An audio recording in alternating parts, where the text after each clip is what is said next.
सत्संग की आधी घड़ी तब के वर्ष 1000 तो भी बराबर है नहीं, कहे कबीर विचार।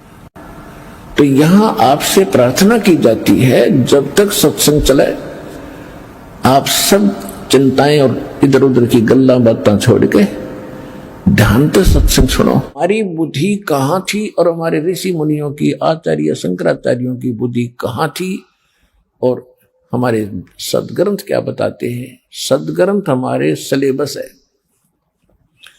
अध्यात्म मार्ग का सिलेबस है, पाठ्यक्रम की बुक है।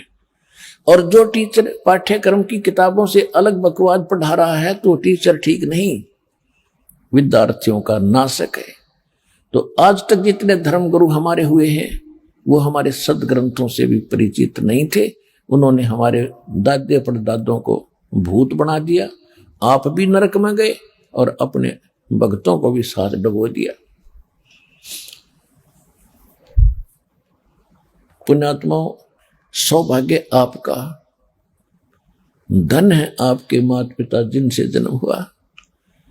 आपको छोटी किस्मत वाले नहीं हो जो आज मनुष्य जीवन प्राप्त है जिनको, लेकिन दुर्भाग्य उनका जो इस असली वस्तु को छोड़कर नकलियों पर सारा जीवन नष्ट कर रहे हैं। सारा दिन एक पेट के लिए, कोठी बंगले के लिए, एक दूसरे को छलने के लिए, ठगने के लिए सारा दिन कौवे की तरह दृष्टि रखता प्राणी। और जो मनुष्य जीवन का काम था उसको पता भी नहीं तो करने क्या आया था, कर क्या रहा है। यो ज्ञान हो सत्संग में आने से। और सत्संग इस विश्व में एक ही है आज के दिन, सतलोक आश्रम बरवाला, जिला हिसार, हरियाणा, इस दास के पास।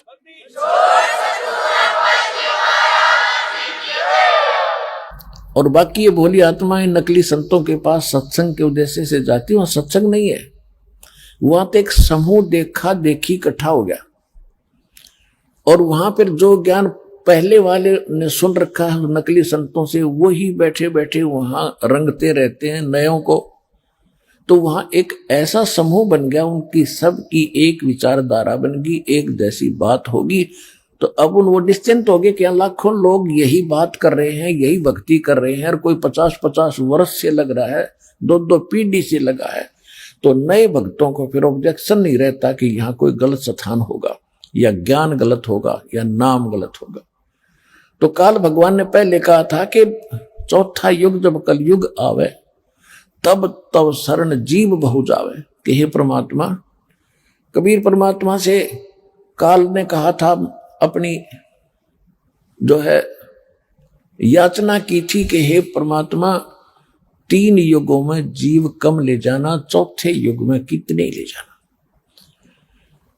अब देखो, सतयुग त्रेता द्वापर तक कोई अलग से मजहब नहीं था कहीं पर भी। अब कलयुग में इसने जुल्म कर दिया, हम समाज को कितने भागों में बांट दिया, गिनती नहीं होती।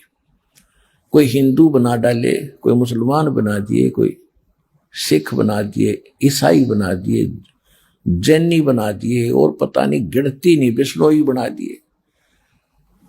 और उससे पहले कोई नहीं था, क्योंकि इसने जानबूझ कर बकवाद करवाई है कि अब ये इतने दृढ़ हो जाएंगे अज्ञान पे कि कबीर भगवान ने कहा था कि चौथा युग जब कलयुग आवे आई तब हम अपना अंश पठाई, और काल फंद छूटे नरलोई सकल सृष्टि परवानी खोई। तो काल ने कहा था कि प्रथम हंस हमारे जाई और पीछे अंश तुम्हारा जाई। काल ने फिर चाल चली थी कि पहले मेरे दूत जाने चाहिए भगवान, या दया करियो, और पीछे आपका आवे। ये भी वरदान दे दो। परमात्मा ने वो भी दे दिया, तथास्तु। अब वो बिना तन्नू था इंटेलिजेंट कि उसका संत भेजेगा परमात्मा अपना दास कोई, तो उससे पहले मैं अपने नकली संत दूत भेज के इनको ऐसे अज्ञान से रंग दूंगा, और कई कई पीढ़ी चली गई होंगी, फिर वो क्या करेगा पीछे आने वाला।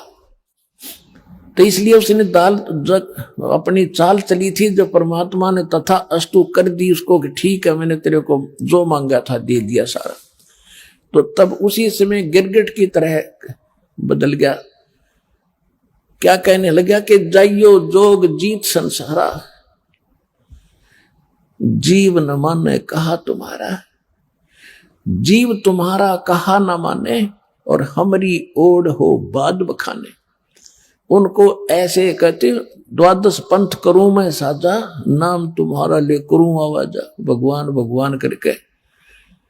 और द्वादश पंथ नाम जो ले ही सो हमरे मुख आन समोही, और अनेक पंथ चलाऊं या विद जीवों को बरमाऊं, और बेशक जाइयो जोग जीत संसारा, फिर जीव न माने कहा तुम्हारा। जीव तुम्हारा कहा न माने, हमारी ओढ़ हो बाद बखाने। हमारे अज्ञान के वकील बने पाओगे सब। तब परमात्मा ने कहा था कि यू काम मेरा है, तू अपना करना, मैं अपना करूंगा। फिर इसने कहा था कि भगवान जबरदस्ती ना करिए। चौथे युग में, कोई से भी युग में अपना ज्ञान देना। आपके ज्ञान को जो स्वीकार करे आपका, और मेरे ज्ञान को स्वीकार करे वो मेरा। आहार मेरे जाल में फंसा रहे। परमात्मा ने पता था कि जब तक मेरा ज्ञान ही नहीं ग्रहण करेंगे तो वो मेरे होंगे कैसे। तो परमात्मा ने कहा था ठीक है, मैं ज्ञान ही देकर अपने बच्चों को अपने पास अपनी शरण में लूंगा। तो क्या कहा भगवान ने कि चौथा युग जब कलयुग आई तब हम अपना अंश पठाई, और काल फंद छूटे नरलोई। काल ने जो फंद कर रखे हैं, यहाँ हमें मूर्ख बना रखा है, संस्कारों में जकड़ रखा है, यही जन्म मरण के चक्कर कोल्लू में डाल रखा है। कहते हैं काल फंद छूटे नरलोई, सभी नर नारियों का ये काल का फंद छूटेगा, और सकल सृष्टि परवानिक होई, पूरा विश्व नाम लेगा दीक्षित होगा। धर्मदास जी को 600 वर्ष पहले परमात्मा बता रहे थे, धर्मदास जी लिख रहे थे। धर्मदास जी को शंका हो रही थी मन मन में, वो तो अंतर्यामी थे। तब बताते हैं कबीर साहब साथ की साथ उसका दिल भी रोक रहे हैं और बता भी रहे हैं कि कलयुग बीते 5500 पाचा, तब ये वचन मेरा होगा साचा। जब कलयुग 5505 वर्ष बीत चुका होगा धर्मदास, जो मैं आज बोल रहा हूं और तू लिख रहा है, ये उस समय सत्य महसूस होगा। उससे पहले तो ऐसा लगेगा जैसे झूठ बोल रहे हैं। ये कभी हो ही नहीं सकता कि कबीर साहब की भक्ति करेंगे। कबीर एक दुल्हा है, कबीर एक धार्मिक है, छोटी जाति में था।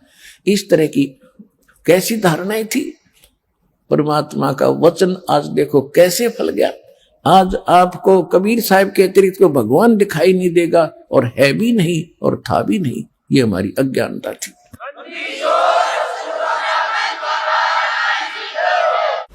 भाई जो गुरु वचन पे डट गे, रकट गे फंद 84 के, कट गे फंद 84 के, रकट गे फंद 84 के।